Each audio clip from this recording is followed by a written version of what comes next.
So let me ask you guys this, because I'm actually kind of nervous right now with it. So I do not make my credit card payments in full every month. Oh my God. Is this like Why is that? Is it because you don't have the money? Yeah, man, I'm a spender too. Like plus like You're spending beyond your why are you spending beyond your means? well, I do invest a lot into the podcast. I don't know, man. Every time I try to like hold my wallet better, I actually end up spending more. And like suddenly I'm going out for you got to come out with us to the restaurant. Oh, you got to go do this. Oh, you got to go do that. And we're in a culture where you got to pay, you got to do. So yeah, I end up spending a lot. Every time I try to save, I spend more. When I tried not to save, I spend less. It's a very strange phenomenon, and it might be because of the lack of barakah in my money. Yeah. So Allah subhanahu wa ta'ala in the Quran, He gives us the formula for barakah. You want barakah or no? Yeah, absolutely. I want barakah. Yeah. So Allah subhanahu wa ta'ala says, وَلَوْ أَنَّ أَهْلَ الْقُرَى آمَنُوا وَاتَّقَوْا لَفَتَحْنَا عَلَيْهِمْ بَرَكَاتٍ مِنَ السَّمَاءِ وَالْأَرْضِ. So what are the two conditions? Iman and Taqwa. Taqwa. Those two. So your main concern is, how do I develop Iman and Taqwa? What is Taqwa? Listen very carefully. Taqwa is for God to find you where the real meaning of taqwa, if you take the root word, is about an armor, a protection. But ulama say, أَن يَجِدَكَ اللَّهُ حَيْثُ أَمَرَكَ وَيَفْقِدُكَ حَيْثُ نَهَاكَ. He always finds you where He's commanded you, never finds you where He's forbade you. Okay? That's taqwa. Now He's found you where He's forbade you. Riba. Now you want barakah, but you have a problem with the equation. You have iman, but you don't have taqwa. So taqwa is in English كده عامية, very easy, نفهمها يا عزيزي. Do the do's and avoid the don'ts. You didn't expect that one. قلبنا مصري فجأة. We switched Egyptian. Egyptian. You know how that is. You get me? Yeah. So the thing is, the barakah mindset, you have $2. You spend one. How much is left? One. That's the human formula. What's the divine formula? 2 minus 1 equals 11 plus barakah. Let's walk through the equation. 2 minus 1. You have $2. You spend a dish. 1. Al-hasanatu bi ashri amthaliha. So now that 1 brought you back how many from Allah? 10 good deeds. 10. If you spent it in the right way. Yeah, So we'll get to that. Yeah. So if the barakah, how much comes back in, Ulna? You spent 1, so it brought you 10. How much was left? It was 2 minus 1. Okay. So what's left? 1 plus 10. So 2 minus 1 equals? 11. 11 in the barakah formula. Plus B. B represents barakah. This is actually in the rizq framework, my course online. I have a course online called, this is a plug, guys. Straight up. The rizq framework is like a course I put online. Actually, Menzil, there's a whole section.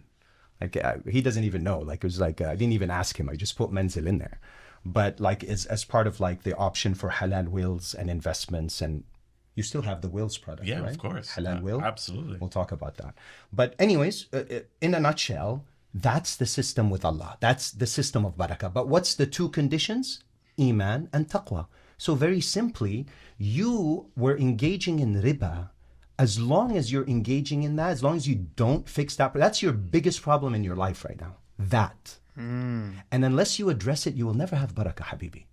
It's impossible. It's a divine formula. Look at what Allah says in the Quran. وَمَنْ قُدِرَ عَلَيْهِ رِزْقُهُ فَلْيُنْفِقْ مِمَّا آتَاهُ اللَّهُ. Man qudir, you know what qudir means? If your rizq is tight, let those whose rizq is tight spend. Yeah. What are you talking about? I don't have money and you're telling me to spend? Yeah, have your yaqeen on Allah subhanahu wa ta'ala. Al-hasana bi'ashri amthaliha. I'm not telling you give millions in charity, but you should have a practice where every day when you pray that fajr in the masjid, on your way out, don't they have those tap 10, 20, 50s? Every day, 10. Why wait till Ramadan? That's $300 of charity. Oof! That's a lot of money. No. That's gonna, Allah subhanahu wa ta'ala is gonna bring that back in other ways. And it's not always monetary. Yeah. He could keep away some harm that was gonna come your way. Right? So it's not just, rizq is not, in fact, let me, this is an important point. there's a difference between earning and rizq, kasb and rizq. So let's say you have $1 million in the bank. That's the bank's money as far as I'm concerned. That's not your rizq. When does it turn into rizq? When you take that money, convert it into something you eat. ما أكلت فأبليت وما or أفنيت وما لبست فأبليت.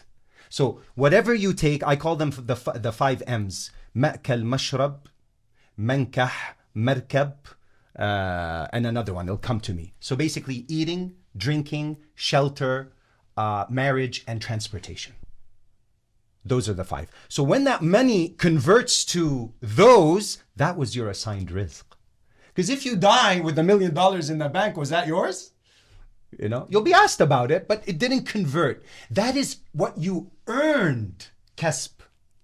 But when you convert it by actually utilizing it, and your rizq, nothing is going to change it. Allah says, وَفِي السَّمَاءِ رِزْقُكُمْ.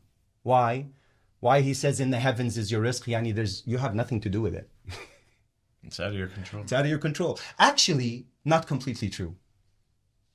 وَأْمُرْ أَهْلَكَ بِالصَّلَاةِ وَاصْطَبِرْ عَلَيْهَا لَا نَسْأَلُكَ رِزْقًا نَحْنُ نَرْزُقُكَ وَالْعَاقِبَةُ لِلتَّقْوَى. Allah gives you the means for rizq. Taqwa and salah.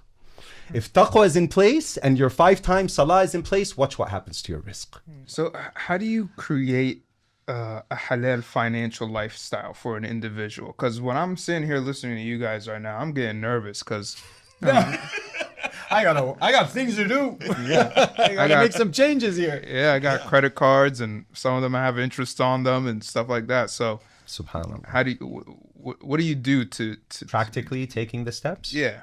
So with credit cards, it's tricky. Dr. Muhammad can tell you more. I mean, technically, when you sign any contract, you know that you click and agree that, what are you signing to? That if you don't make the payment in full, what are they going to charge you? Interest. And you're saying, I agree. So actually, having a checking account is more, or dealing with banks in general, this is a dispensation given by the ulama, a rukhsa, because we live in non-Muslim lands.